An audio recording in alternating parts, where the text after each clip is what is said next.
नमस्कार। आज हम एक बहुत ही दिलचस्प और ज़रूरी मुद्दे पर बात करने वाले हैं। हम समझेंगे कि कैसे मिडिल ईस्ट में होने वाली एक बड़ी जियोपॉलिटिकल हलचल का सीधा असर हम भारतीय निवेशकों पर पड़ सकता है।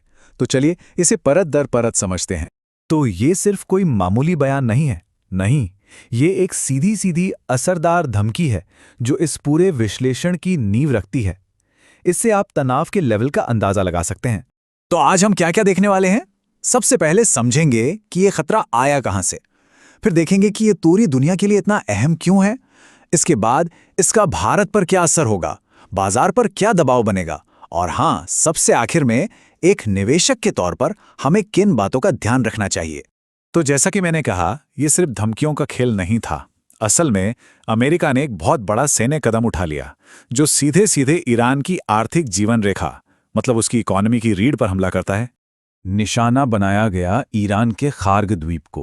अब ये कोई आम जगह नहीं है। सोचिए, ईरान का लगभग 90% तेल एक्सपोर्ट, जी हाँ 90%, यहीं से होता है। तो ये उनकी अर्थव्यवस्था के लिए कितना जरूरी है, ये बताने की जरूरत नहीं है। चलिए अब जरा बड़े पिक्चर को देखते हैं। सिर्फ एक जगह पर हुए इस हमले से पूरी दुनिया की एनर्जी सप्लाई पर इतना बड़ा खतरा क्यों मंडराने लगा है? यह है स्ट्रेट ऑफ हॉर्मुज। इसे दुनिया का सबसे जरूरी एनर्जी हाईवे भी कह सकते हैं। ये एक बहुत ही संकरा समुद्री रास्ता है जहां से दुनिया भर में तेल और गैस की सप्लाई होती है। और ये नंबर देखिए, 20%। पूरी दुनिया के तेल व्यापार का 20% हिस्सा इसी एक पतले से रास्ते से गुजरता है। तो जाहिर है यहां जरा सी भी गड़बड़, मतलब पूरी दुनिया में खलबली। तो इसका सीधा असर कहां पड़ेगा? बिल्कुल सही, तेल की कीमतों पर। एक्सपर्ट्स का मानना है कि क्रूड ऑयल की कीमतें बड़ी आसानी से $100 प्रति बैरल के पार जा सकती हैं। और अगर ये तनाव खुदा ना खास्ता और बढ़ गया तो 120, यहां तक कि $150 का लेवल भी कोई बड़ी बात नहीं होगी। तो ये तो हुई दुनिया की बात। अब सवाल ये है कि ये लहर जब भारत के दरवाजे पर दस्तक देती है तो क्या होता है? भारत इस मामले में इतना कमजोर क्यों है? हाँ, यही वो सवाल है जो सबके दिमाग में घूम रहा होगा कि भाई दुनिया में कहीं कुछ हो और उसका असर सीधे हमारे बाजारों पर क्यों दिखने लगता है। देखिए, जवाब इस एक आंकड़े में छिपा है। भारत अपनी जरूरत का करीब करीब 85% कच्चा तेल बाहर से मंगाता है, मतलब हम इंपोर्ट करते हैं। तो जाहिर है जब भी दुनिया में तेल के दाम बढ़ेंगे, सबसे पहली चोट हम पर ही पड़ेगी। और ये बिल्कुल एक चेन रिएक्शन की तरह काम करता है। इसे ऐसे समझिए, तेल महंगा हुआ तो उसे खरीदने के लिए हमें ज्यादा डॉलर खर्च करने पड़ेंगे। जब देश से ज्यादा डॉलर बाहर जाएगा तो हमारे रुपए पर दबाव बढ़ेगा, वो कमजोर होगा। और जब रुपया कमजोर होता है तो नतीजा, देश में महंगाई बढ़ जाती है।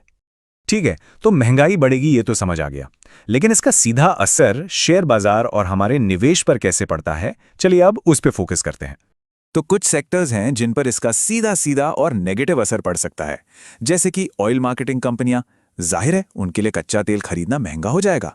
एयरलाइंस, क्योंकि जेट फ्यूल महंगा हो जाएगा। और पेंट कंपनियां भी, क्योंकि उनका जो कच्चा माल होता है वो भी क्रूड ऑयल से ही बनता है। दूसरी तरफ सोना चांदी जैसी चीजों में थोड़ी हलचल देख सकती है, क्योंकि लोग इसे सेफ इन्वेस्टमेंट मानते हैं। तो एक तरफ तो शेयर बाजार है जहां काफी उतार चढ़ाव की उम्मीद है। हो सकता है कि बाजार गैप डाउन खुले। निफ्टी के लिए 22,900 का लेवल बहुत अहम हो जाता है। वहीं दूसरी तरफ है सोना और चांदी। आमतौर पर ऐसे माहौल में ये सेफ माने जाते हैं और इनकी कीमतें बढ़ती हैं। लेकिन इस बार कहानी में एक ट्विस्ट है। मजबूत डॉलर और यूएई में मांग की कमी के चलते इनकी चमक फिलहाल थोड़ी फीकी रह सकती है।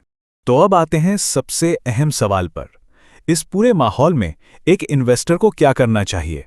अपनी इन्वेस्टमेंट स्ट्रैटेजी कैसी रखनी चाहिए? तो देखिए, सार यही है। पहला, सतर्क रहना है। दूसरा, रिस्क मैनेजमेंट पर पूरा फोकस करना है। तीसरा, अगर आपके पास पहले से निवेश हैं तो उसे हेज करने यानी सुरक्षित करने के तरीकों पर गौर करना है। और चौथा और सबसे जरूरी, इस माहौल में कोई भी एग्रेसिव यानी बड़ा नया दांव खेलने से बचना है। और जाने से पहले एक सवाल सबके लिए छोड़ जाते हैं। आज की इस आपस में जुड़ी हुई दुनिया में क्या जियोपॉलिटिक्स यानी अंतर्राष्ट्रीय राजनीति ही हमारे पोर्टफोलियो के लिए वो सबसे बड़ा खतरा है जो हमें दिखाई नहीं देता? इस पर सोचिएगा जरूर।